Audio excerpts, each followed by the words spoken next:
Gone live, just about.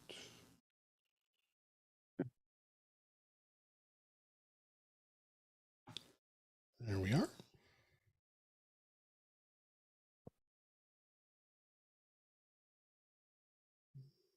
That in the tweets.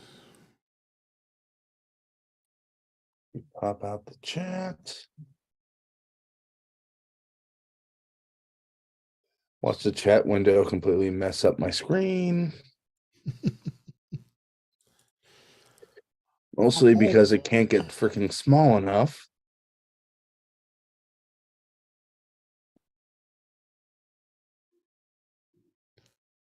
All right.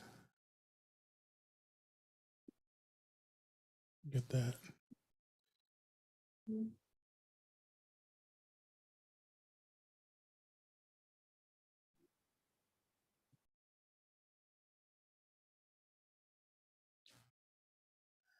That.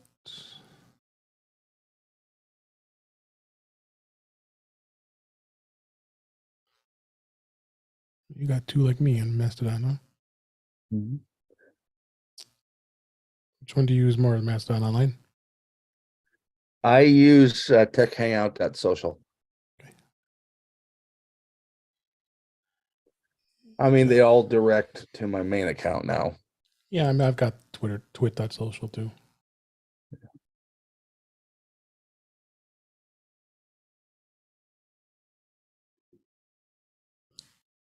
All right, why isn't it Jeff coming up? There we go. Like a good neighbor, Jeff Gamet is here. Yep. Yes. Hey, it worked. It did work.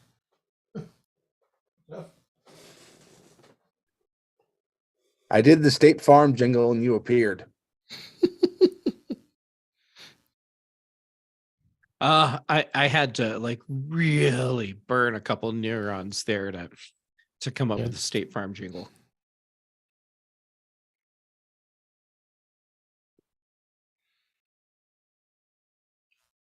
Just waiting for Kelly.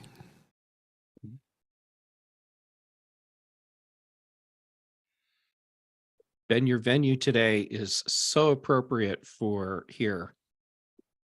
It's been a cold and snowy day.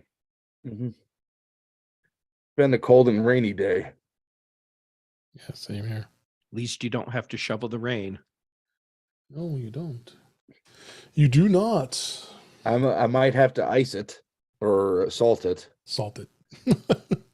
Oh, yeah. It's supposed to get down to 31 tonight. Then be abnormally cold for St. Pat's. Yeah. I don't know what the normal temperature is for here on St. Patrick's Day. It's always just a gamble.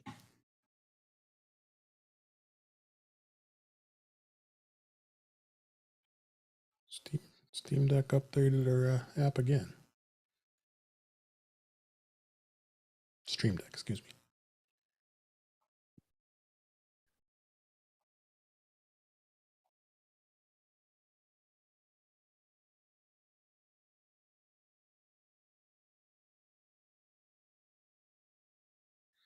Look at me remembering about the live stream and logging in.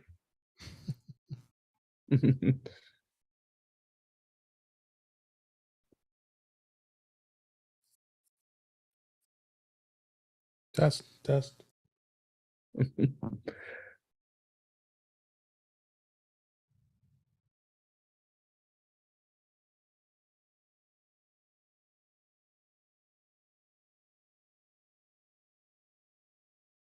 Okay, should be here in a minute.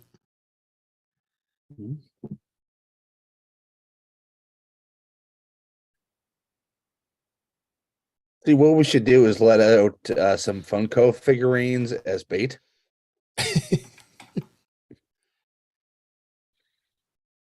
Might as well. I want the Ben Funko. I mean, I'm assuming you're having custom podcasts or Funkos. Of course.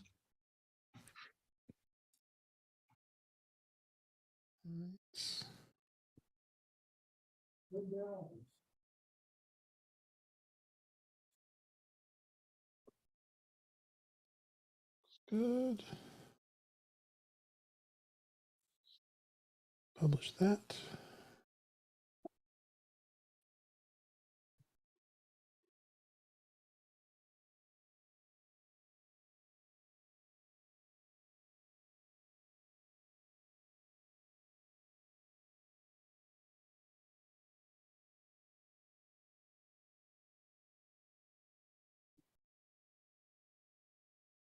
Oh, what the heck?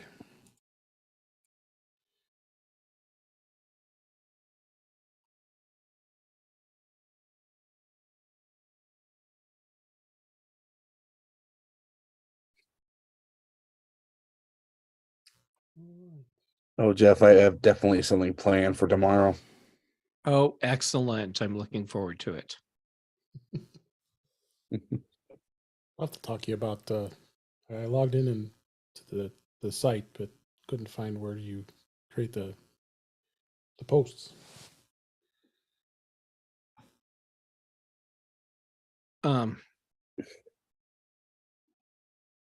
You make a new post and then select podcast as the category. Oh, that was it. Because I saw the news ones in there.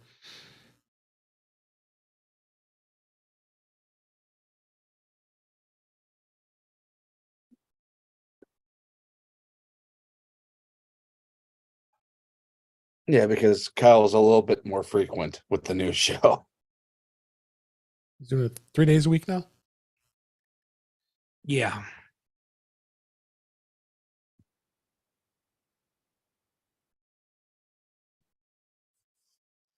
Yeah, when you choose podcast as the article type, Mm-hmm. you get a list of all the podcasts that BTN has ever done. Mhm. And so you have to scroll through the list and put the links for the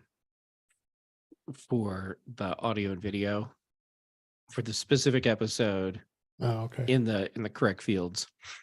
Yes. And it will take a while to scroll down. There have been a lot of shows over the years. Yeah. I figured that. Oh, I should look at the show Oh. notes. Ow. I mean, I already knew one thing that Right. We talked about it. yeah.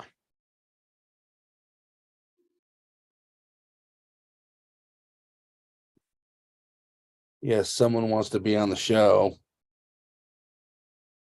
Hey, when the boss one's on, you let the boss on. What's the Ow, show? Leo. Oh. Leo Laporte. Yeah.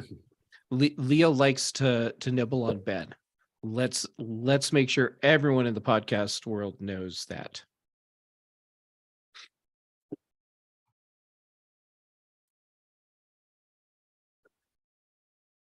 Have you had enough of being held yet, little rat? All right. We're on socials. Ow. Come on, Kelly. Give her a couple minutes. We could start and she can jump in.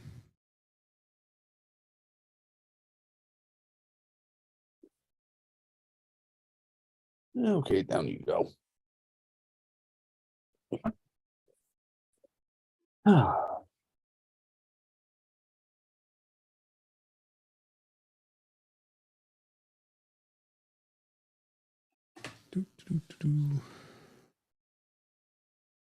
Give her one more minute. We'll start. She can have her jump in.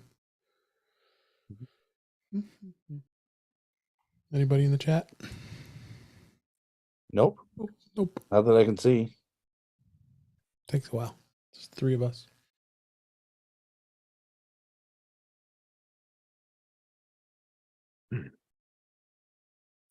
All right.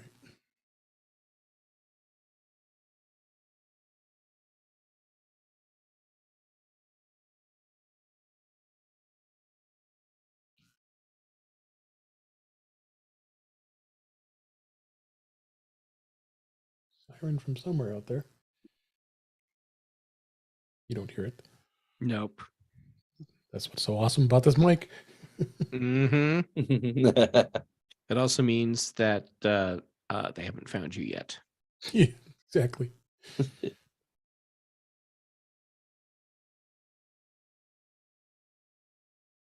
All right, let's go ahead and get started.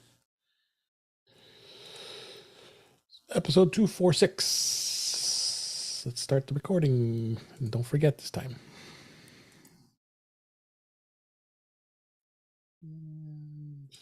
Audio hijack. Looks good. We're working. All right. In 5, 4, 3, 2. Welcome to episode 246 of In Touch with iOS, the show that talks about iPhone, iPad, Apple Watch, and Apple TV and related technologies. I'm your host, Dave Ginsburg, and my guest this week, Ben Rathix here. How you doing, Ben? I'm really good, Dave. How are you? I'm doing great. And actually, I guess I can't really call you a guest anymore because you did officially come on as a regular contributor, and we appreciate that. It's going to be a lot of fun to have you on all the time, and appreciate it. And Yes, I have signed a 5-year, $50 million contract with 20 of it guaranteed. Yes. So And welcome when aboard. I Thanks mean for 20, I mean 0.20 of a cent. Yeah. Oh, okay. Much So you so. won't be disappointed. Yeah, Yes. exactly. You won't be. So, and then Jeff Gammett's here. How you doing, Jeff? I'm doing great. It's awesome to get to hang out with you. Ben, it's great to meet you. I'm looking forward to learning more about you. Yes. And I think we have our guest for this week, Kelly Gobant, unless she's having some technical difficulties. How you doing, Kelly? No more than normal. Hi, David.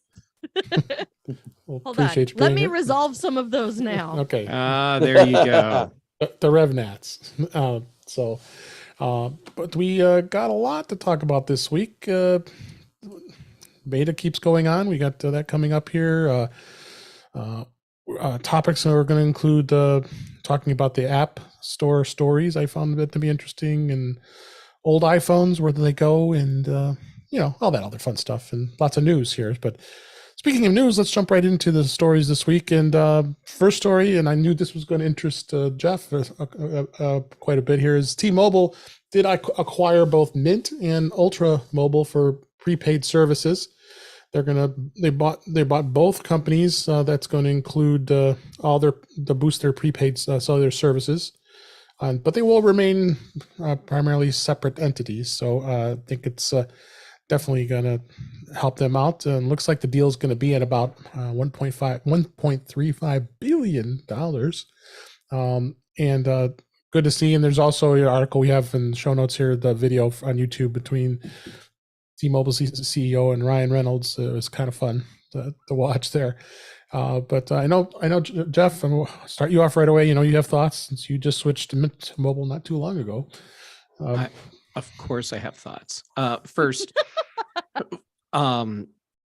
just for people that are like trying to keep really close track of what's going on with the process, the purchase hasn't been completed yet. There's still regulatory processes that they have to clear. Realistically, I do not see those being any problem. So I'm okay saying that T-Mobile has bought Mint and Ultra, even though they haven't technically bought them yet. But yeah, it's going to happen. Okay, so here's my first concern. Even though it's a concern that they are addressing. What? No, Even though it's probably the same one I have, because I'm also a Mint Mobile customer, and this was probably the first thing that I wanted to know as soon as I got the email. Which is what's going to happen to how much I'm paying for the service. And they say $15 a month. So if they truly do allow Mint and Ultra to continue to function essentially as independent entities, then I think it's likely that we'll see the current price structure stay pretty stable, at least for a couple of years. I hope it stays stable longer than that. I think it's I think it's in T-Mobile's best interest to allow these MVNOs to continue to operate as MVNOs. And there's precedent for this because Verizon has purchased MVNOs before and has allowed them to continue to function independently, and that's working okay. If you like being on Verizon's platform. So yeah, as long as the pricing stays the same, then I think this will be okay. I hope that they don't try and start rolling in other T-Mobile features. No, not features. Benefits. Like having your data exposed to the internet 2 or 3 times a year. It's like you read my mind. Yeah, We've been friends a long time, sweetheart. Yeah, yes, we have. And out on the internet there are photos to prove that. Yeah. I can attest to this. Yes. I think we all can. Yep. Yep. Yeah, in their, I will say, Jeff, in their press release, or like they have like a page on the Mint Mobile website, and like whatever the question is, because I went through and looked at like what do they think are going to be the frequently asked questions, and every single question, the end of it is your $15 a month mobile plan price will not change. And like, you know, is the logo going to be different? Not at this time, but rest assured your $15 a month cell phone bill price will not change. Like all of them say that, which, and so my question was, I mean, I'm sorry, Jeff, were you? No, you hit the other big concern that I had, which is protecting our data. T-Mobile does not have a good track record there, and knowing that Mint Mobile's data is maintained independently of T-Mobile's, I'm hoping that continues to be the thing, because having every few months to deal with my data being stolen yet again is not appealing. Yeah. My question is what advantage this gives T-Mobile. And Ben, I'm glad you're here. Aside from, Ryan Reynolds not making a headline recently, and apparently that's an issue. Like aside from that, I can't, like, I know they had also purchased another company, and I'm not sure what this gets T-Mobile, especially if they're kind of saying the same thing to customers of both of these companies, which is nothing's going to change. You're going to stay where you are. You're going to keep on keeping on. Then why would you buy them? Well, I can actually answer that, or at least I think I can. Awesome. And I'm curious what you have to say, because I'm wondering how close to correct I am, and I will base that on what you say. So no pressure. Okay. If you look at T-Mobile's current prepaid division, Metro. True. I mean, why they are prepaid, they are very close in their operation to the mothership. They have physical stores. They offer T-Mobile perks. Yeah, Metro does. I mean, they're more or less just T-Mobile, but only prepaid. If you look at the way Mint has done it, they are a truly virtual mobile operator. Right. They have no stores. They offer no perks. All they offer is the data at a discount rate. Well, that has proven to be highly profitable. Yep. So That's rather what than, so I mean, T-Mobile being the network operator would know exactly what Mint's numbers are. Yeah. They're able to see how successful they are, and probably said, hey, number one, we get this customer base, and number two, we get a pretty good spokesperson with that customer base. Yes. Yep.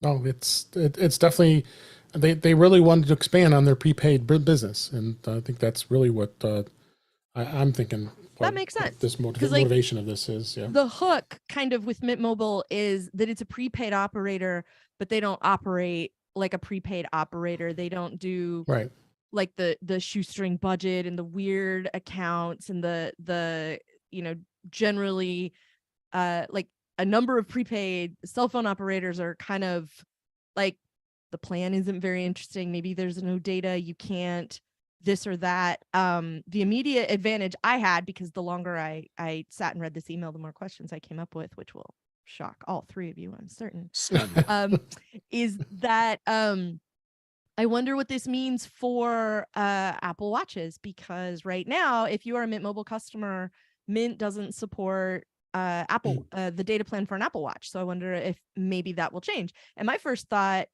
about like what might be good about this is maybe we start getting some perks. Like if they want to just hand out free Disney Plus subscriptions, like I'm not gonna say no.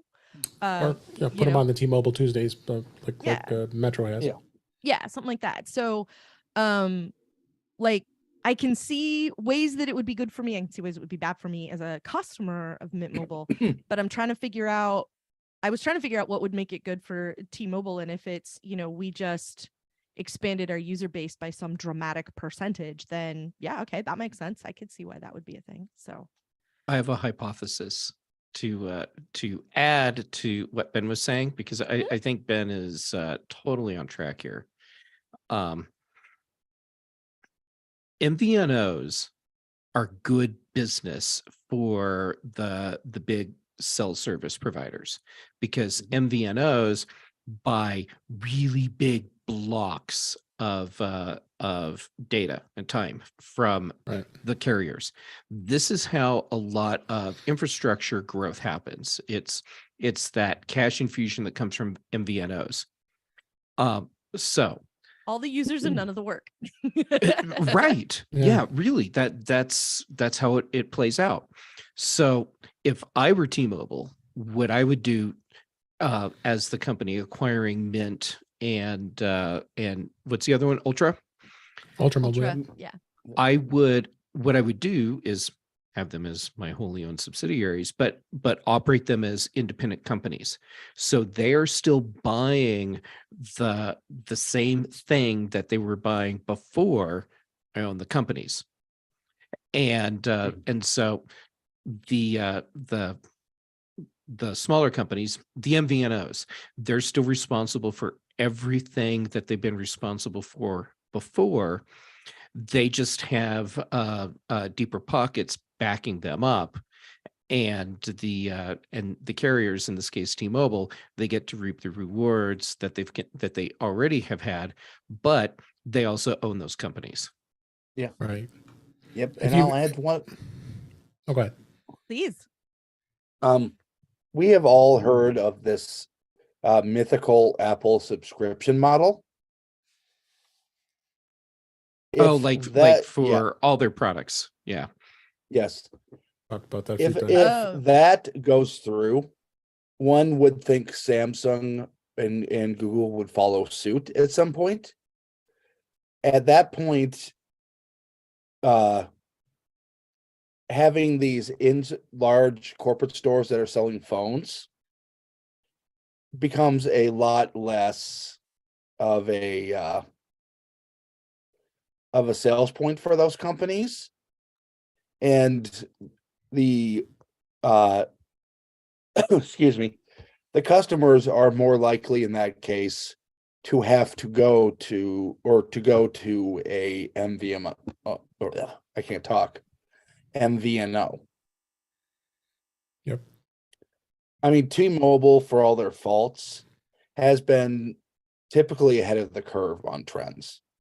That's true. Yeah. I give you that. Okay, Including letting the internet have all my data. The real question about all of them is, are they going to continue with the awesome marketing, like the Christmas card they sent me, Christmas 2021, Mint Mobile, that was, you've heard of Elf on a Shelf, get ready for Ryan on an Island. See, what I was thinking is Deadpool and Scrooge McDuck's pool of money. Yep. Ryan on an Island sits right next to my Funko Pop of Deadpool and a unicorn. So there you go. That doesn't rhyme. I know it does not rhyme, but it still looks good. That doesn't mean it's still not Deadpool on a unicorn, which is still pretty amazing in its own right. Yeah, And he has yeah, a little there is bobbly head. that. It is maximum effort. Right, Now, let's, now I want chimichangas. Anybody else want chimichangas? Hey, David, you didn't think we were going to come create mayhem here, did you? it's okay. I'm going to move on because I'm going to say two words: Ted Lasso. It's here, and it is the first episode hit. Actually, we got to watch it the day before. It was like late on the 14th. It premiered on March 15th. Lots of press about it so far. And Kelly, are you going to be doing your show like you did last time? Yes, as a matter of fact, I am. Football is life over at the Incomparable. I don't remember which ones I set up. We put up the scheduling poll, and I just checked. I will be available for all of these things. Let me talk about Ted Lasso. Yeah. So I know I'm on at least one of them coming up. I don't remember which one it is, but I'm very excited about it. I'm super happy with the first episode. I wish we'd gotten to it once because I figure we're going to shift gears and move to a different part of the story for a minute. And I want to get back to what happened in the first episode. I'm trying to be really vague here. Because I figured the second episode is going to kind of go check out another part of what's going on. And then we're going to get back to some of the other stuff. And I am very anxious to see what all of that is. This is a hard show to watch sometimes because I really want to see it immediately right away, but I also don't want it to be over again because everything we've seen about this season is that it is the final season. I'm still going for the Doctor Who sort of, we're going to get some one-off specials down the line with some of these characters, maybe a spin-off. I mean, I'd watch Roy Kent read a Chinese menu for half an hour and swear at it. That would be amazing. So especially if he does it with Muppets. Yeah. Why do you think that's the character I do? Kelly, I was playing to my audience with that comment. Yeah. I knew you were. He appeared on an episode of Sesame Street, and the title of the video where he talks with Cookie Monster is Brett Goldstein shares the F word on Sesame Street. Which is, of course, friendship, you guys. Friendship. That's right. That's what it stands for. So yeah, third season's here again. You got Nate the Great as the enemy. So that's going to be an interesting way that develops. And check it out. Make sure you're tuning in, and you definitely have to hear what Kelly and Jason Snell and all the folks at the Incomparable talk about it. That's a Football Life. It's going to be You can check it out at a URL that you see multiple times in Ted Lasso, which is why it is hilarious to me. Jason grabbed that. Nobody owned it. veranisports.co.uk is where you can find Football is Life. I'm surprised they haven't contacted Jason about that. I know. It's not like they don't have his number. That's why it's so funny to me. Yeah. The thing about Ted Lasso that baffles me is, by the way, this is unofficial merch that I'm sporting here. I can't buy a Ted Lasso Apple Watch band. I can't buy, like, they haven't released a watch face. If you want something that you can put on your watch or on your phone that is very beautiful, and I'm going to advertise something else here. Icon Factory has a Patreon account. I knew you were going there. Which, well, that's because it's been, where's my work phone? It has been the wallpaper on my work phone since the second it came out, because when you have a red iPhone, obviously Richmond FC wallpaper looks really nice on it. And you can check that out. That's one of their free things that they put out that just, to make the world a better place. But they do have a Patreon you can subscribe to and get like Mac wallpaper and other iPhone wallpaper and stuff that's really awesome. And you should totally do that because it's not like they're making that mad Twitterific money anymore. So definitely go check them out because it's super great. I'm still baffled by the lack of merch, of like official merch. I know Nike's making like $100 jerseys now or something, and you can get some okay stuff from the WB store, but there's not like I said, a Ted Lasso, like a Richmond FC watch band. Why is that not a thing? Like, come on. Licensing, maybe. Yeah, I mean, it depends on who.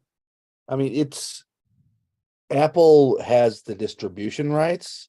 Yeah. But they're not the studio who makes the show. Yeah, I know. So it's probably Warner Brothers. Yeah, so So Warner, they do have an official Warner shop, Brothers so. may have the Yeah. the merchanting. Warner, Yeah, but Warner there's Brothers does no- have an official shop for it, so Yeah, but there's no watch band there either. Come on, Apple. no watch band. Get on the Just- step. Just all the other stuff. Both of you guys have watched the first episode? Repeatedly. Nope. I figure you have. I really enjoyed it. Sadly, I haven't had the ability to work my schedule the way Kelly has. I've only seen it once. I've only seen it once too, so I knew Kelly would at least see it at least 5 times. So Oh, I'm only at like 2 because I was still rewatching season 2 because I didn't know they were going to give it to us Tuesday instead of Wednesday. there you But go. that's a really nice way to make sure the Mandalorian doesn't step on your premiere. That's all That I'm is saying. true. Don't want that to Mhm. happen. So go see it. Let's go ahead and move on. A few chat GPT stories. I got this. You shared this in our Slack group and Max Voices about Anthropic launched Claude, a chat to rival OpenAI, Chat GPT. Jeff, what is this? What is this going to be as a variation of what Chat GPT is currently? Well, okay, so this is an AI tool that's designed, unlike ChatGPT, which is just doing the whole let me scrape stuff and spew it out to you as if I created it. If I'm remembering correctly, Claude is an AI platform that's specifically targeted towards businesses so that they can have a way to handle like customer communication things that supplements what humans do. So this is less likely to be the thing where you feed it some weird prompt and then it spits out like misogynistic limericks or something. I mean, I say that in jest, but now that I say it, I'm afraid someone has probably figured out That's how to get happened. ChatGPT to do that. Yeah. So when I'm looking at what's going on with this, what I'm seeing is we're entering that phase where the general public is becoming more aware of AI technologies than they were before, because this is not, well, AI technologies in the enterprise business space. This is not new technology. Yeah. It's being used in those places in ways that most people wouldn't equate with what they think AI is. It's more of a tool that can watch for and find relationships between data and other resources that humans would otherwise miss, and it can do it substantially faster. And then based on what it learns, then it can react in different ways. For example, one place you're seeing AI being used a lot effectively is in online security for like cloud services. And but the other side of it is the bad guys are using it too. So there's this really interesting, I'm going totally off topic. There's this really interesting war, if you will, going on between AIs. The black hat and the white hat AIs are fighting each other to attack and steal data and to protect data. Anyhow, so Claude brings that a little more public facing because it's designed, as I recall, to do the whole thing with more efficiently interacting and helping without being ChatGPT. Nice. And then this was interesting. Carrot, our favorite weather app, decided to up this latest update. They added a actual OpenAI Chat GPT integrated into the app, so you can actually go in and you can use profanity in your interactions with the bot and you get 5 messages for free. I guess they're going to add it to the tip jar. This is kind of fun. I don't know if you've tried this yet, Jeff, but it's. I have not. I didn't. The update just came through. Mine wasn't even updated yet. So I'm just seeing people post screenshots of their interactions with it, and every one of them is exactly what you imagine Carrot would sound like. So it's just been really kind of impressive to to see Yep. what people are showing. Like, I'll- this is what I asked, and that's exactly what I expect Carrot would say. Yeah, all I can say, meatbags, is if any app was designed for GPT, it would be Carrot Weather, Yeah, for sure. Indeed. Yeah. because the more neurotic it gets, the better it is for the app. Yeah, that's totally on brand. Yeah. My favorite Carrot Chat GPT interaction, and I'm sorry, I can't remember who posted this, but they asked Chat GPT and Carrot to tell them what they would do if they were on a bus that had to go 50 miles an hour, and if it dropped below that, it would explode. What would happen? And Chat GPT and Carrot came back and said, "Yeah, not on the bus, but we can hang out and have drinks and watch it explode." And then the response to that was, "Okay, yeah, but you're actually on the bus." And then it comes back with, "Yeah, just cut the wires. How complicated can this really be?" We love Carrot. That's our favorite app. Delightful. It's always fun. Last story this week: iPhone 14 and 14 Plus now have. We talked last week. The yellow color came out. Well, it went up for sale this past week on the Tuesday, the 14th, and I just checked, and yeah, it's in stock. You don't have to worry about getting any one of those off and being out of stock here. So, the pickup and store pickup and shipping is all available for your fine yellow. Can I tie this back to an earlier news story? Sure. Someone needs to make a clear case for the yellow iPhone, and on the clear case, printed in blue letters, it says "Believe." There you go. How is Ted this another Lasso. thing already? Yeah.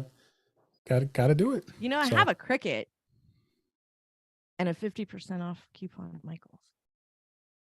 See, I gotta go. Yeah, or you can make a yellow iPhone case that is shaped that has the outline of a peep on it, so it can go in There you everyone's kids' Easter baskets. I There wouldn't you turn go. down an iPhone 14 in an Easter basket. No, I don't think any of us would. I'd start So- celebrating Easter if there was going to be a new iPhone and a basket for An me. iPhone option. Yeah. Absolutely. Okay, let's go ahead and move on to the topics this week. Apple did release the 4th developer beta and public beta of 16.4 for iPhone, iOS, and iPadOS, and watchOS is 9.4. Still pretty much the same as we've been talking about the last few weeks. There really hasn't changed much other than some build changes and bug fixes and all that stuff. I don't know, Ben, if you don't, do you run beta? I don't think you do. Oh yes, I do. On You all do, my okay. devices. I was gonna say, I think all so. right. So I have to, as I'm getting to know you better, I guess I'll know that from going forward that you are the Ben beta lives guy. life on the edge. You live that edge. Yes, I do. So what's your experiencing so far with this latest version? Incredibly stable, which is not surprising since it ends with an A. We're Okay. going to see that RC, It's the the RC spring pretty release. soon. Yeah. Okay. Yeah, I was That tracks. I was gonna ask that question too. Is when is 16.4 going to be out? Because it's 4th beta right now, and this is probably going to be one of the last versions before we get to dub later this year. So, so that's interesting to know. Jeff, you tried it on your iPad? I've had time to install it on my iPad and it didn't explode. So Okay, that's always a good sign, but I haven't had a chance to actually really test anything yet. Right. Oh, which makes sense. So yeah, I guess the question is, when is it going to get released? I can see it happening. We got an article here in the show notes from Mac Rumors here, kind of looking at the last betas. The RC for 16.3 was in 2 betas. We're in 4 with 16.4. So obviously there's a little more testing going on here. So I feel like I can see it from here, and I don't even have to stand on tiptoe, and I'm not tall. So Yeah. that's true. 1 to 2 weeks tops. Yeah, I think it's going to be out next couple weeks. So, Another interesting Here's topic. my prediction. Oh, okay, go ahead. Sorry. It's going to come out at the end of the month. And then everyone is going to start saying, and that's it. Now we just wait for WWDC, and that'll be the next time we get something. And no, there's going to be another update that drops before WWDC. Has to. It's 3 months. And there will be at least one more after WWDC, because we don't actually get the next version of iOS until September-ish. September usually. September, October. Yeah. Yeah. But everybody's got dub fever right now. So I mean, that's what everybody's looking at anyway. You know, at this point, iOS 16 is almost old news, you know? Yeah. Yeah. Has anyone done a video where they get people at WWDC to like dance and they call it a dubstep? No. How is this not a thing? Oh my gosh. Jeff, we have a new mission. Yeah, we do. Let's talk about this next topic here. This was an interesting story this week. Joanna Stern, Wall Street Journal. She always has some great stuff. She talks about. She did an article and video of why Apple and the carriers want your old iPhone. And you know, she went actually into this warehouse and showing these hundreds of thousands of mostly iPhones that show up from the trade-ins that the carriers take in. So they gave a good example. You know, let's say it's like a iPhone 11 traded in, they'll give you like about $200, and then they'll turn around. They have this process where they clean the phones, they test them vigorously and make sure that they're working. And they showed it in the video, and then they turn around and sell it for $350. So they're making a bit of profit. But they even said, though, there is the risk that you take when you collect all these phones and buy them from the carriers, because some of those phones may not be as good. They might have a weak battery that they'll have to replace the battery, and then they end up taking kind of a bit of a loss on it. So found this to be very interesting. And this is a $1 million dollar business. They say over 282 million secondhand smartphones have shipped in 2022. That's astonishing as far as numbers go. Phones. And this warehouse is enormous, and they get pallets upon pallets of iPhones. And it's definitely interesting to see. This company's called USMP. They're the trade company that takes these iPhones from the carriers. And Kelly, what do you think of this? This is something that it's a huge business now. I think that's why these carriers want to do it. I'm glad of it, because a lot of people will upgrade regularly or upgrade and I got a new phone, so someone else in my family gets my slightly older phone, and then that phone, and you sort of waterfall down. Like, it's a common thing a lot of people do. And so I'm happy to see that they're not just, going in a landfill or just like sitting in a warehouse somewhere collecting dust or whatever. And so I'm really glad to see that some of them are getting a second or sometimes a third life, depending on, where the phone came from. And it was really interesting to see. Honestly, I wish that they had done this sooner, because, Apple's been banging the recycling drum a lot longer than a lot of other companies have. So it's one of the things that I feel like they should get legitimate credit for is being able to show this off. And it's a little bit of a PR move. Like, come Joanna Stern, who normally makes videos that lots of people watch, come make a video about this thing that we do that, we pat ourselves on the back for, that not a lot of people know about. But I also really like that I like that it shines the light on secondhand phones, because not everybody needs a new one for something. Not everybody has the need for a 48 megapixel camera. Not everybody has a need for the correct shade of purple, or that much screen or whatever. And so if you're a person where the point of what you're doing is phone calls, maybe texting, yes, phone calls, ask your parents, maybe you don't need, maybe that secondhand 11 or that secondhand 12, like, or 10 has a good home and is going to be able to sort of maximize the lifespan on that technology. And I think that's a thing a lot of technology should have a light shined on. And what else can you do with it besides stick it in a drawer and wait for it to not be useful to anybody before it goes away? So I was really happy to see it. Yeah. Yeah. Ben, you hold on to you're on your iPhone 12. You're happy with it. Oh yes. And I this mean, is- this- before I was one of those guys who upgraded every year when we weren't using desktop cores in a phone. yeah. But I mean, to be perfectly honest, the cell phone market has come to resemble the car market in a lot of ways. I mean, you will definitely have these people who now pay top dollar for something that is brand new. But as stuff gets more expensive, and quite frankly, the mid-range phones aren't all that good, you're going to see that market for those for the uh excuse me, my voice isn't working today, Oh. but you'll see a market for used, and I do think you'll eventually see Apple certified phones. Yeah. Well, and we've seen it before, and I think we've probably talked about it here, like the maturity of the platform, the change between a 12 and a 13, a 13 and a 14.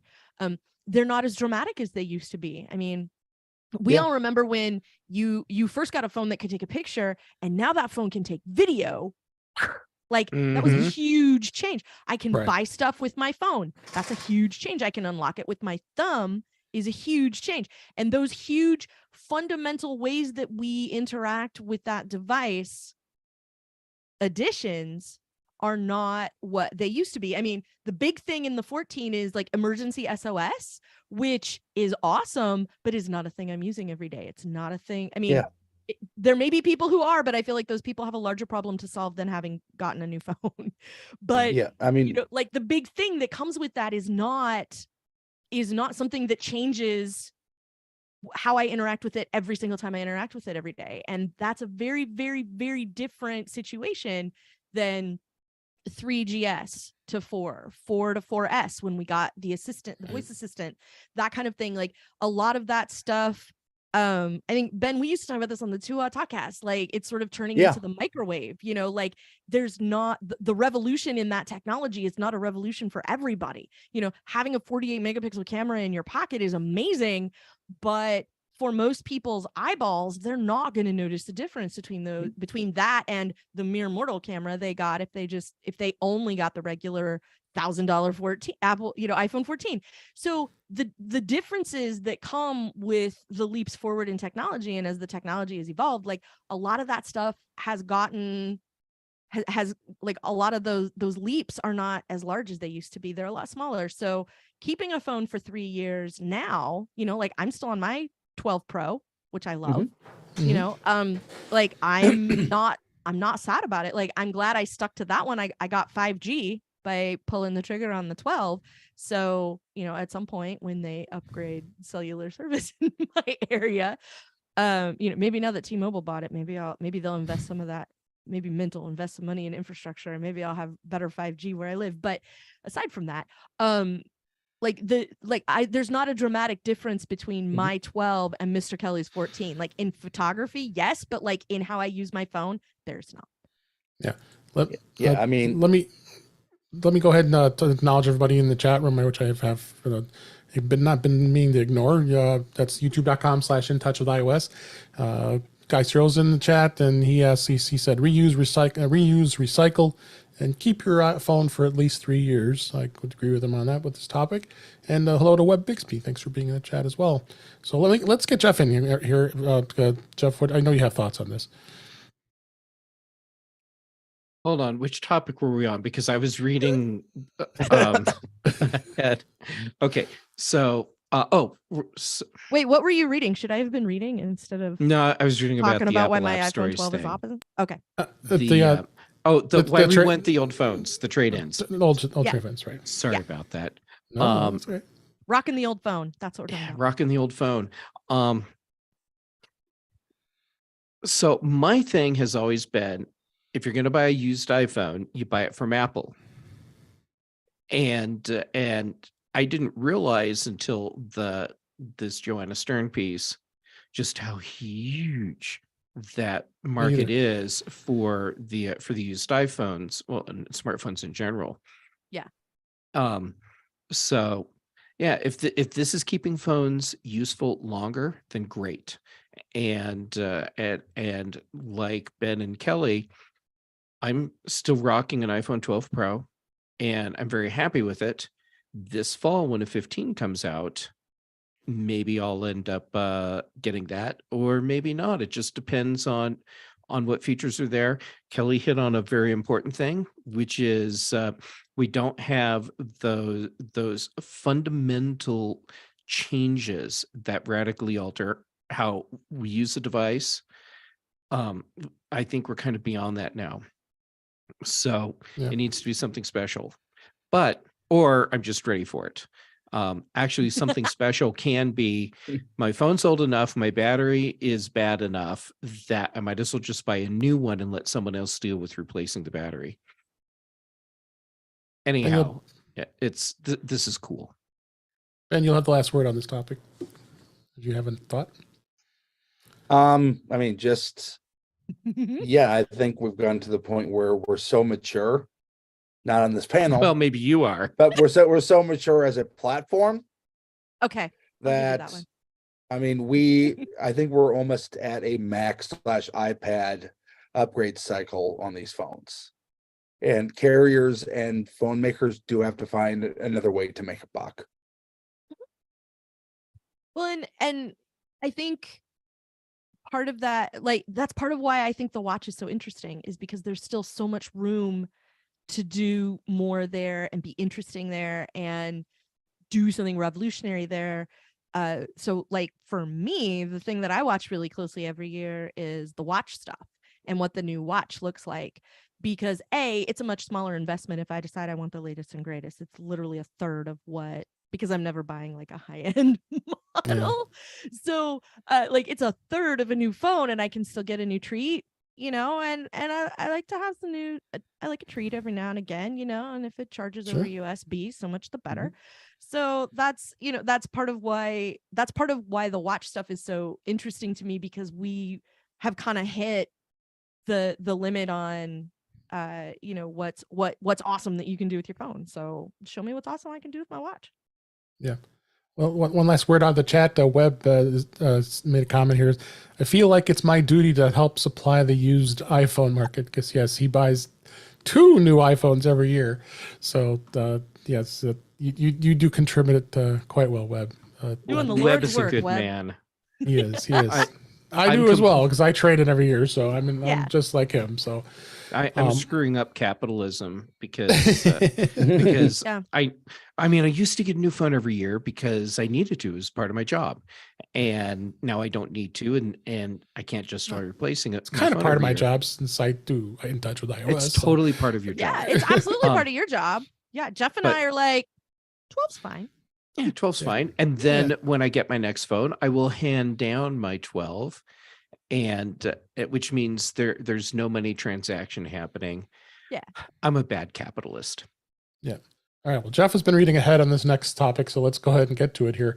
The Apple App Store stories. I always forgot about how great they are, because when you open up the App Store, when you go out for the first time in that day, it always has a story of specifics that are something about apps or games, and the developers that are featured on this are in the App Store by Apple, and they want to be able to showcase what they have to offer with their products. And there's different aspects of the app or the game or the people behind them, and that's what's great about this story. It can include interviews with developers, behind the scenes stuff with the creation, all kinds of fun stuff that you can find out about it. When you go to the App Store, that's the first thing you're going to see. So I put a link in the show notes of 3 of the stories I found that were kind of interesting. The first one is your work from home toolkit, and this is interesting to see how they go through and tell you, okay, collaborating with colleagues, and then you have a whole list of stuff. And so not only do you have the Microsoft Office products, you also have the Apple iWork products and OneDrive, Keynote, Quip, and Spark for email. So you have a way of they kind of group all these apps in one place, and based on this particular topic, you know, with coworkers, you have Slack and Flock and all their other apps here. So you have that, and then master your schedule. I know we have a few of you here who use Fantastic Cal, that's in there, and a few others, and working more efficiently, including Moom and 1Password, Pastebot. I know, Jeff, you use most of those apps. But then staying in the know, RSS readers like Newsbar and Reader 5, which is one of the better news readers. So this is great. I mean, in fact, Hand Mirror, which I featured as a cool thing last week on Mac on the Mac show, it allows you to be able to clear yourself up and look at yourself in the mirror of your webcam before you go live on your media of choice here. So yeah, this is just kind of a neat thing, the way they group all these things.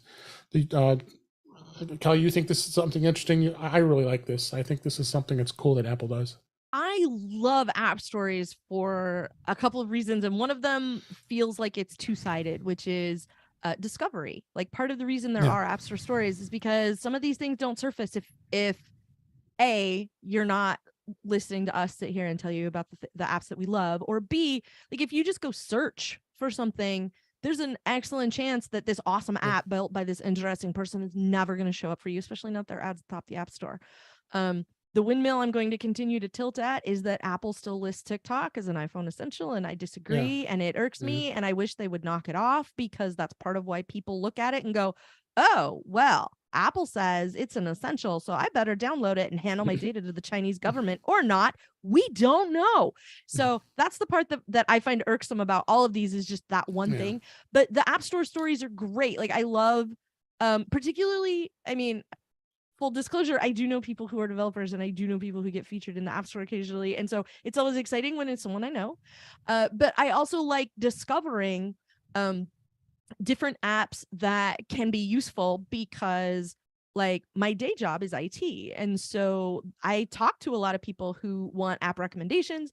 I'm like, you know, family tech support too. So, and I talk to a lot of people who also use iPhones and want to be able to do certain things better, and will ask, like, you know, what do you use for a shopping list app? What do you use for your calendar? What do you use for this or that or whatever? And it's really nice to have a couple of options for people who don't necessarily you know, who aren't people who spend all their time reading App Store stories.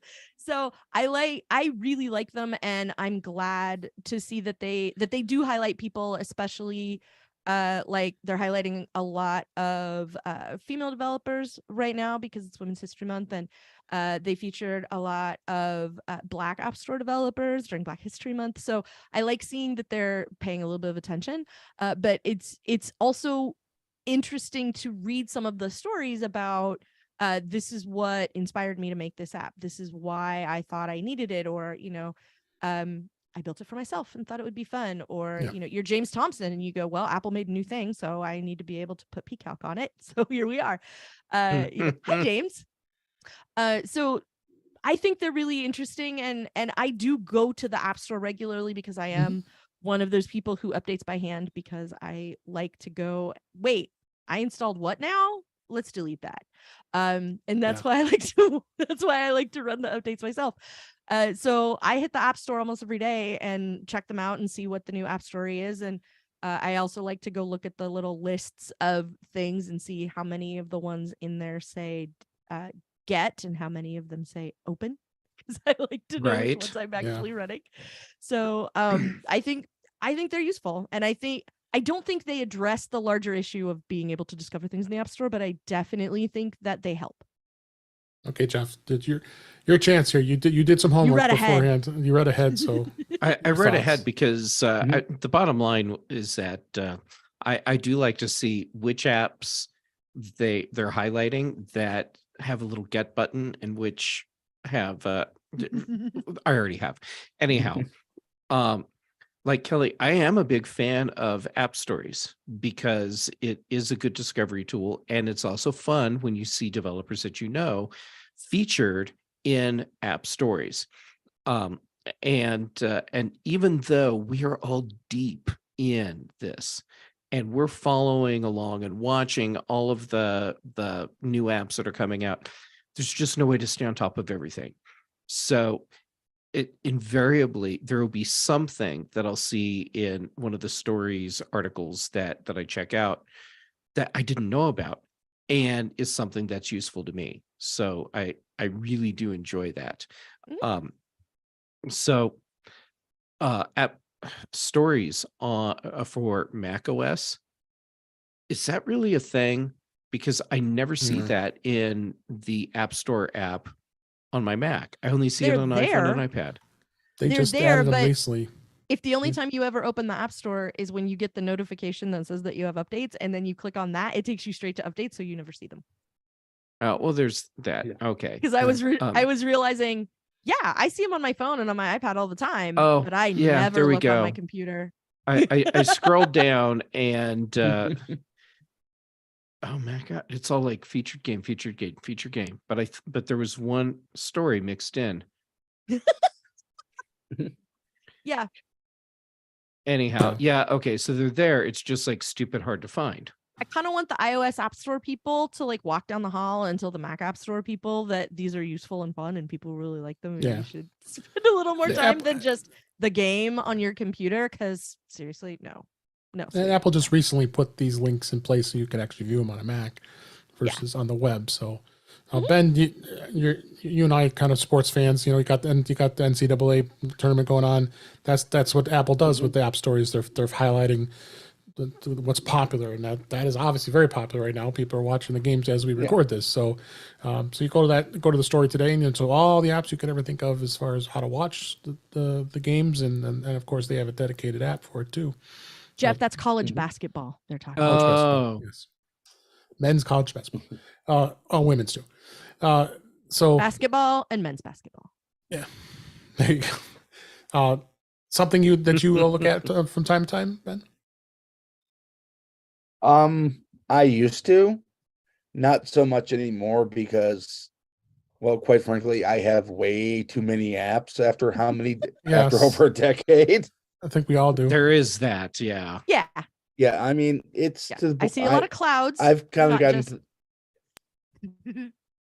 I've kind of pro-usered myself out of these, but for beginning people, maybe there are still people who are getting their first iPhones or people coming over from Android.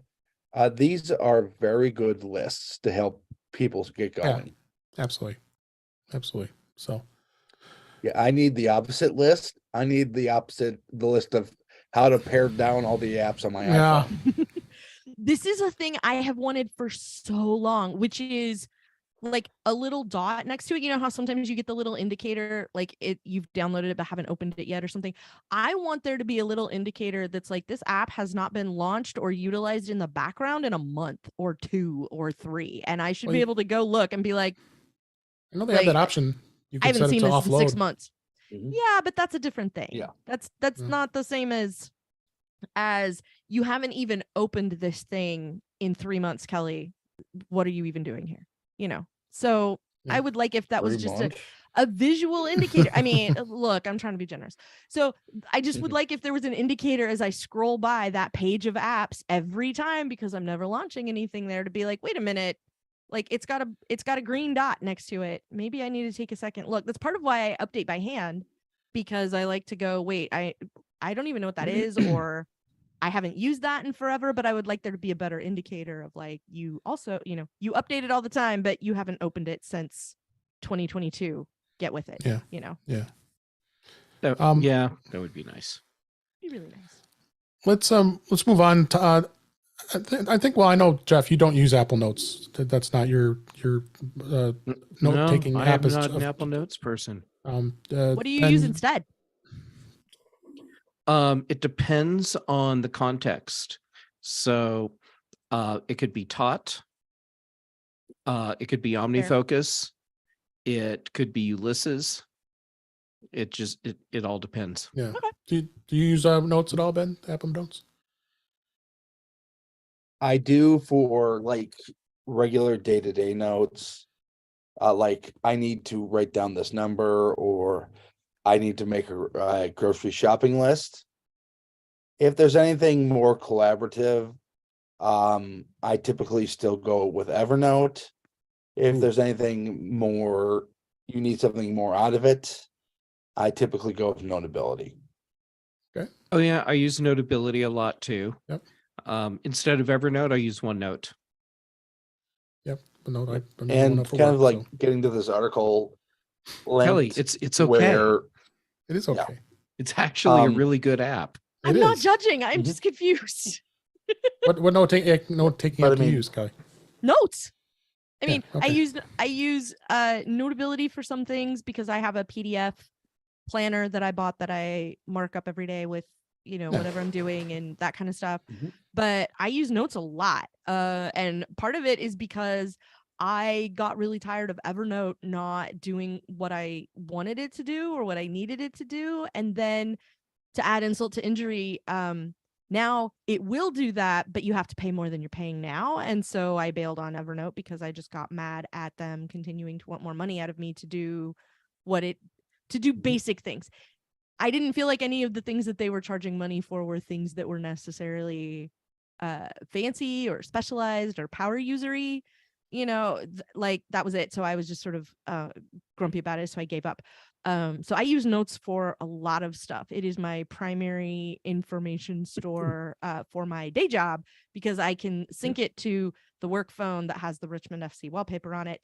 And because I really love that wallpaper, you guys. And my computer. And then if I ever need something, I have it at my fingertips. And search has gotten better.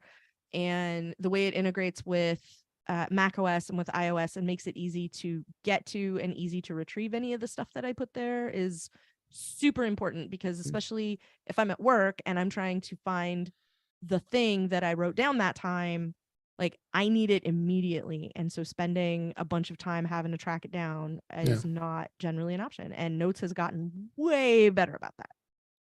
Well, I have an article here in the topic here from Make Use Of. I found it interesting. They're saying five reasons why you shouldn't use Notes. So the first one they say is limited formatting and customization. I mean, I think you got some good, decent customizations, but how really major creative do you have to get in a note? Just get it to where you'd like it. I'm taking umbrage with that first thing. I haven't even looked at the rest of the list. Yeah.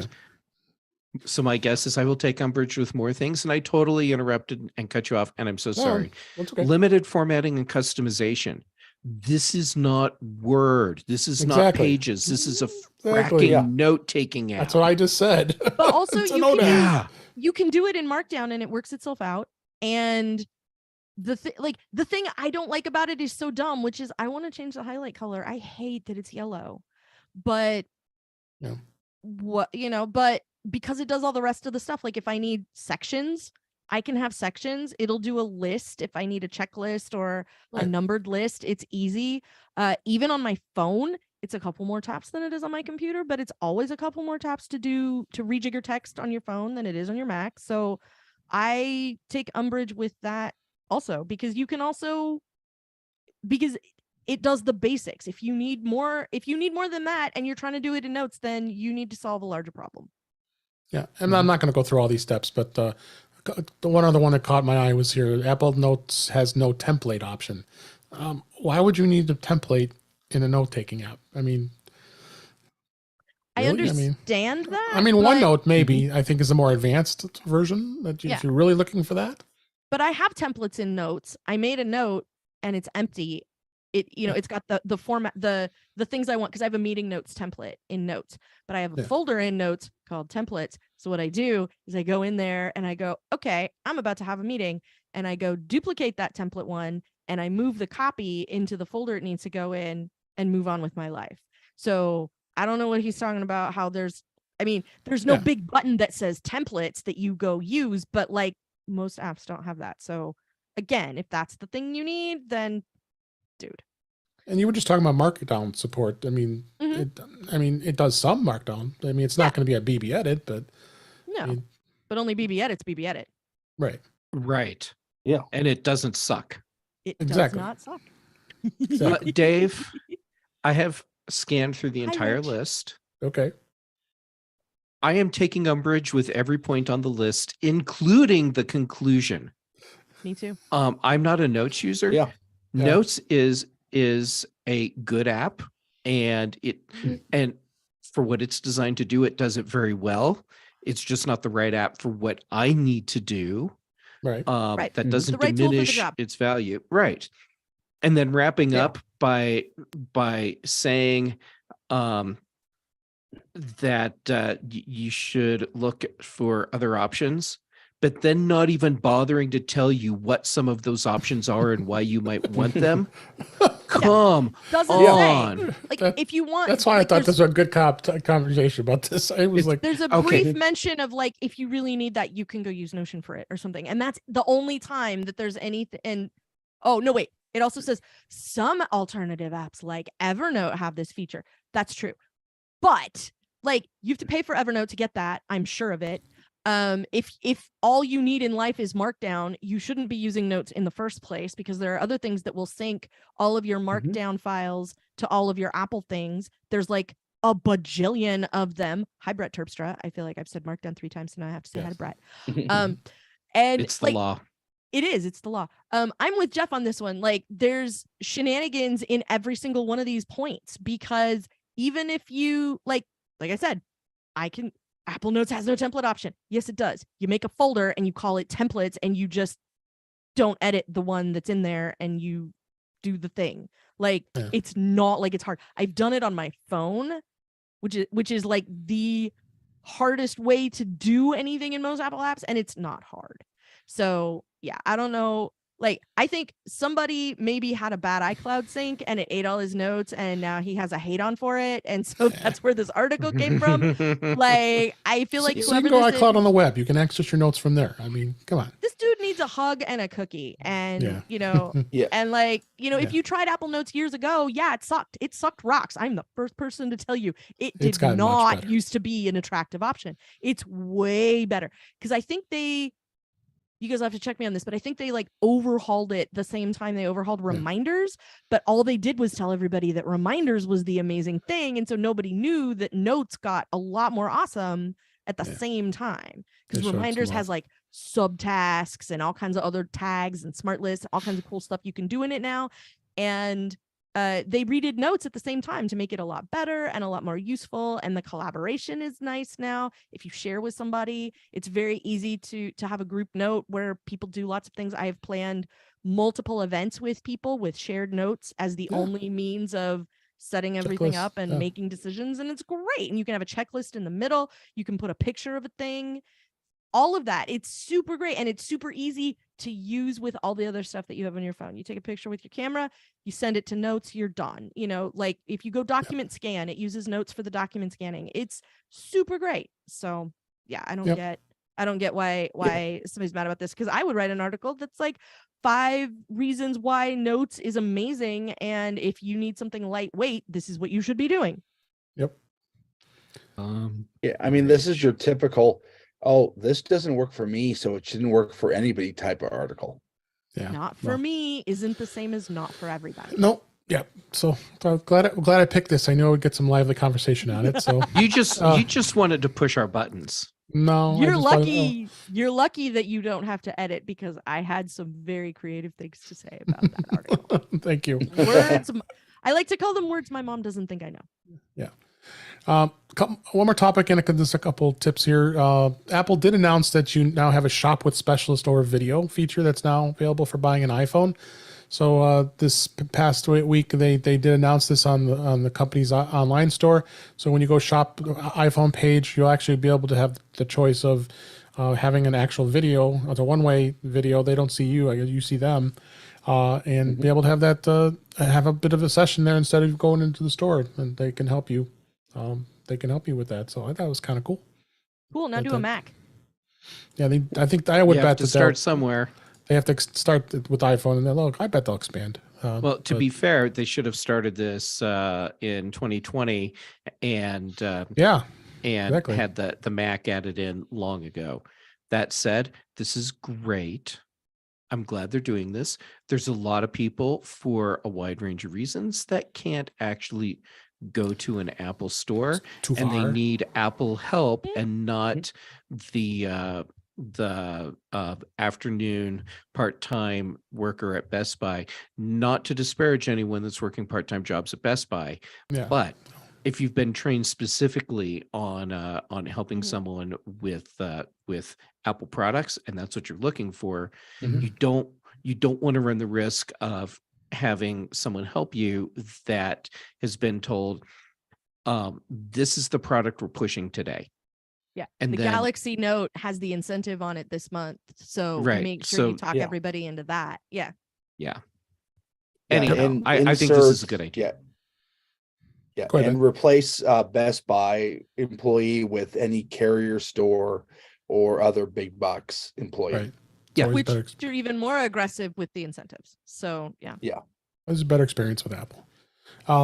Yeah. The Well, and also getting to compare the different devices with, within Apple, and being able to talk intelligently about the amount of storage or the carrier you have, or all the other kinds of things that go into that kind of stuff. And so it's really nice that they do this. I'm glad they're doing it for the phone. I agree it Yeah. should have been sooner, but I feel like the Mac is where that is really going to be useful for a lot of people. So Yep. I'm looking forward to it. I hope they expand it out to all kinds of stuff. so Yep. Also, one other thing from Apple's point of view, they make more on a retail sale than they do a wholesale sale. it's true. Now everybody can go to the Apple store. This is true also. Mm-hmm.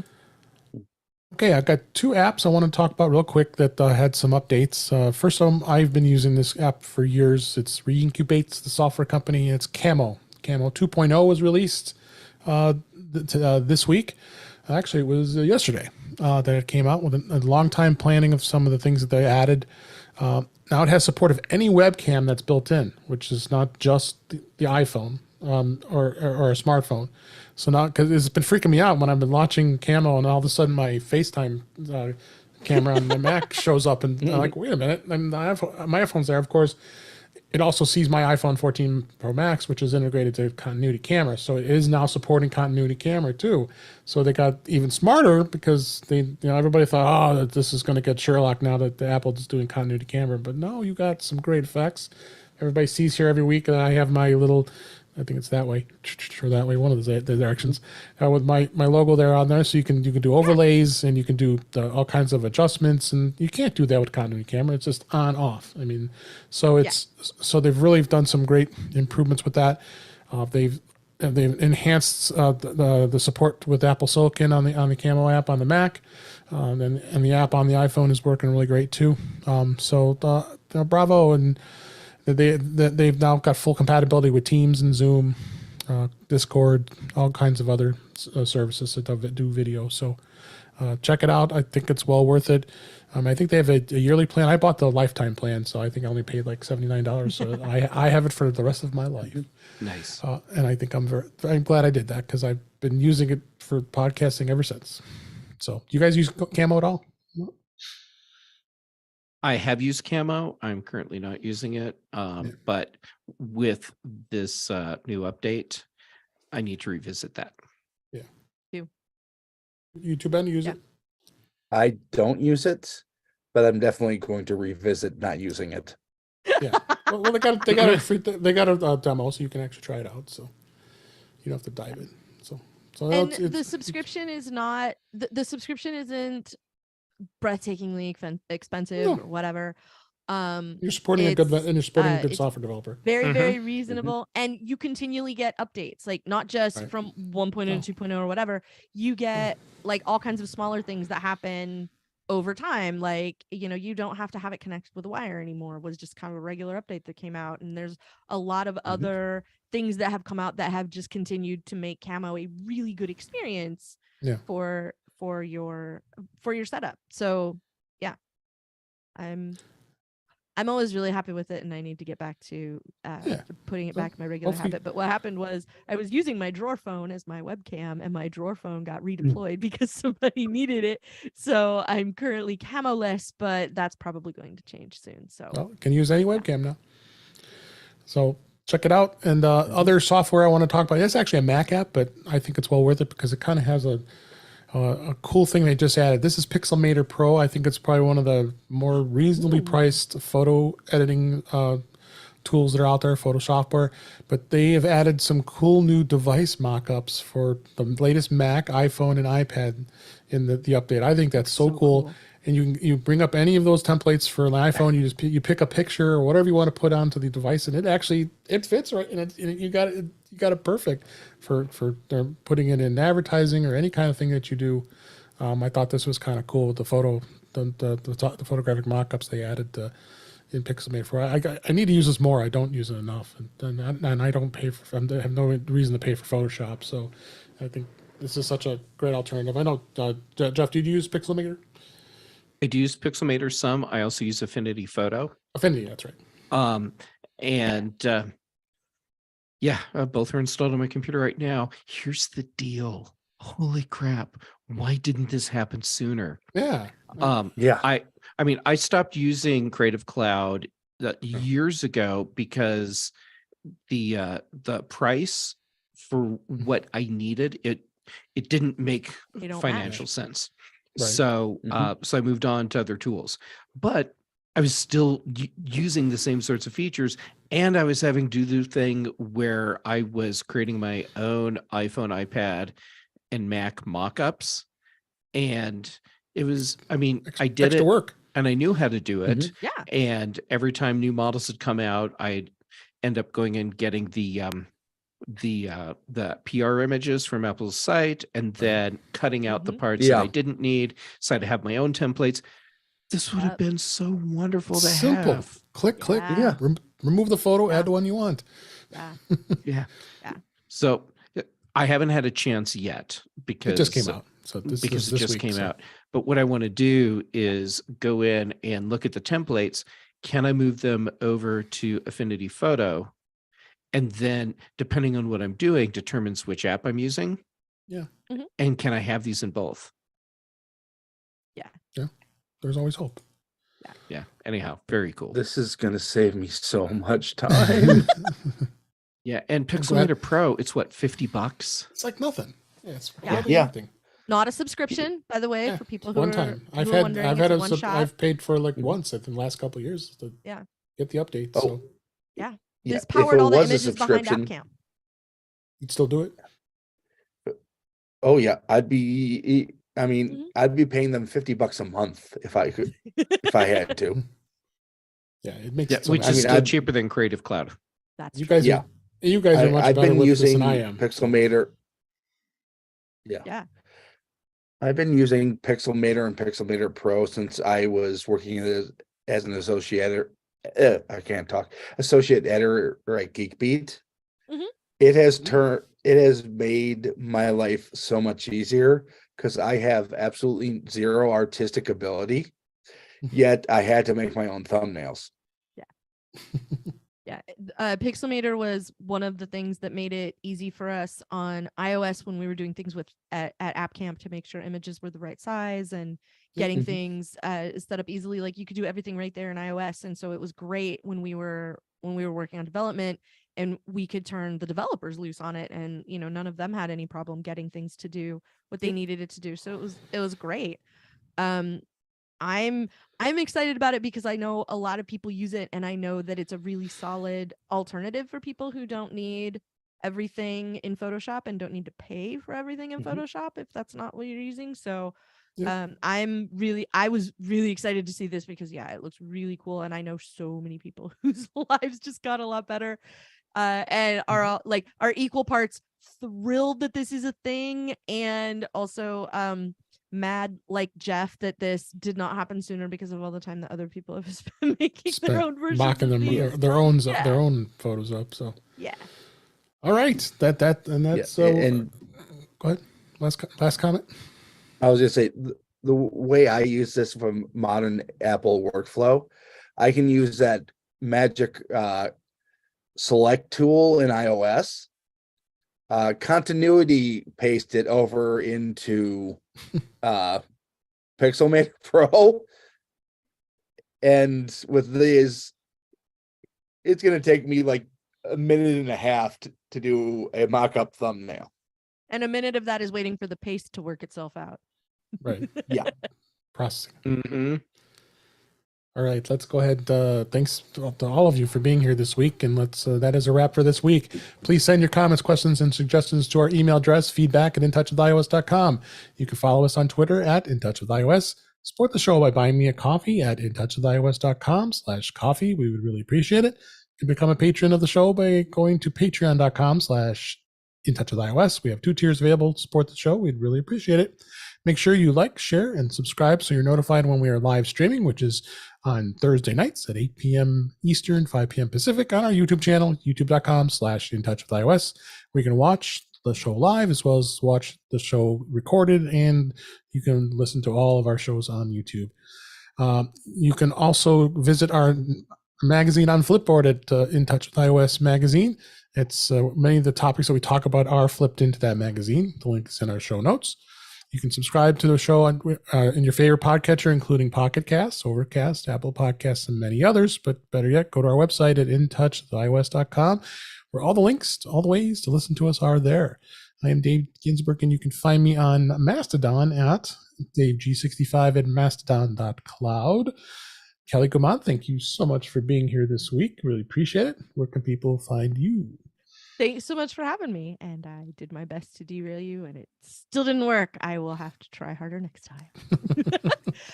You can find me on Mastodon. I'm in the process of moving over to a different server, but for now, you can find me. I am Verso at mastodon.social. And the rest of the time, you can find me over on The Incomparable, talking about a wide variety of different things. I just recorded an episode over there about the first season of The Last of Us. And you can hear me on Football is Life. There is more Football is Life coming. My shows are MCU. I Want My MCU TV, and Greetings from the Uncanny Valley, which is about Westworld. And we're trying to figure out what's going to happen next there. So head on over to Mastodon and tell me and Macedon Melton what it is you want to hear from Greetings from the Uncanny Valley, and we'll see what we can do to accommodate you. Absolutely. Thank you. And Ben Rathick, thank you for being here. I'm looking forward to having you as your continued regular contribution to the show. And where can people find you? Sitting in the back with me making smart comments. That too. But you can find me at Ben Rathick on your social media of choice. My permanently interim website, rathigtech.blogspot.com. And usually most Thursdays and Fridays on the British Tech Network. Great. And last but certainly not least, Jeff Gamet, thank you as always for being here. Where can people find you? It's always a pleasure and a treat to get to be here. So thank you. Yeah. Yes. All right. So Get comfy. Get a pen. Socials. Jay Gamet. Instagram and Mastodon, that's where I'm most active, but I'm Jay Gamet on pretty much everything. Then shows. So most Tuesdays on Chuck Joyner's Mac Voices Live. Then Thursdays, I'm the interim host on The Big Show. And then most Thursday evenings, Dave lets me on In Touch with iOS. Excuse me. Then Fridays, I'm the interim host on the Mac Show, and then Brian Chaffin and I do the Context Machine, and then other stuff kind of pops up along the way. Great, thanks again, and thank you for listening. We hope you enjoyed the show. We enjoyed doing it, and we'll talk again soon. Thank you. Oh, you're not going to derail me. Sorry.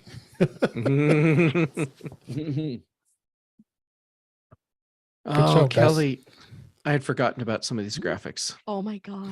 That was one of my favorite pieces I ever wrote, was that one, AT&T decided this aggression will not stand, or whatever it was. Like the whole thing was just Lebowski references top to bottom.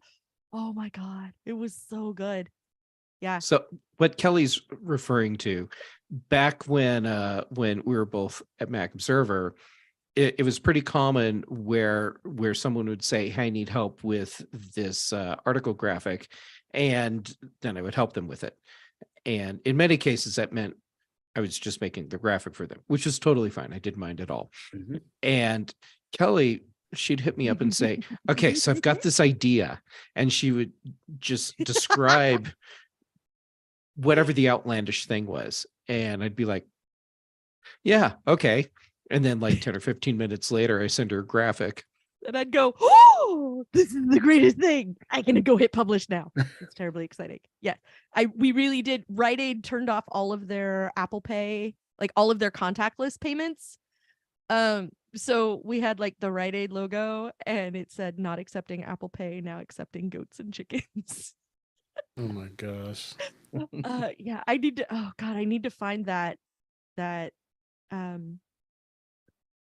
article that I wrote about AT&T, because I just remember, so you know that scene in The Big Lebowski when Jesus is licking the bowling ball? Yeah, I need the bowling ball to be the AT&T logo. Oh my God, give me 10 minutes. And then Jesus is licking Oh, the Jesus is AT&T licking the bowling AT&T ball. logo. Yes. Oh my God. Yeah. I did have some stock graphics on hand because I knew what people were going to be asking to have incorporated. So I had the AT&T logo ready to go. I had a Death Star ready to go. I had several things that were just there in a folder ready, so that when someone, typically Kelly, would say, so this is what I'm picturing. And then I'd be like, okay, yep, we can do that. It Okay. was a lot of fun. Good times. I'll share one of my favorites here. Yes. When I was when I was a Geek Beat, if we had anything that wasn't happy techie enough, Mhm. we would put it on John's blog, One Man's blog. I did one where after they had the CES Hoppergate, I took CBS to task on that. I had a graphic where I had the CBS logo inlaid with the shark's tooth mouth That's with the glorious. Ben. CNET brilliant. logo I'm looking at it right inside the now. mouth. I love it. That's That awesome. that is That's- just wonderful. That's great. This is quite possibly the favorite thing I ever wrote.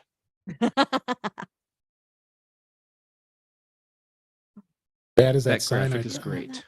It's as bad as that sign I shared that I saw on the street corner. Experienced cleaning ladies from Poland. Oh yeah. Like, I does saw it matter that. they're from Poland? I mean, So Dave, I've been thinking about that, and I think Really? the answer is yes, it actually does. And here's why. So the Chicago area has a Biggest very Polish community. robust Polish community. Yep. And Mhm. if you want to know all the really good places to eat, you need to know people in the Polish community so they can tell you. Therefore, if you find a house cleaner that is also Polish, the implication is that they can guide you to the right restaurants. That's my working hypothesis. I didn't thought that. Bet that works. I mean, my cleaning ladies are Polish, so, but that's okay. Ask them the good places to eat. They understand English.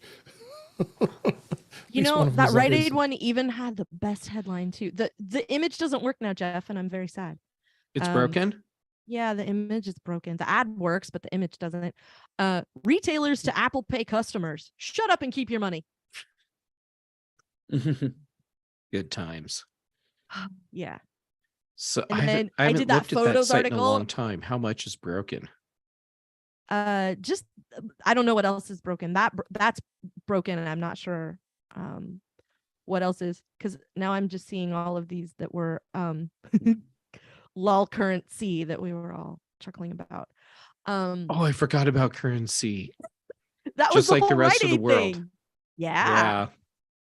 Yeah. Because I think there's a Yeah, tag on that my article that's per- like lol currency, courtesy of Brian Chaffin. My personal favorite was all the banks launching a payment system called ISIS, like 3 months yeah. before the terrorist Yes. group came into prominence. Oh Yeah. yeah, good times. I remember that. Mhm. I'm gonna say goodbye to the YouTube chat. If anybody's still there, thanks for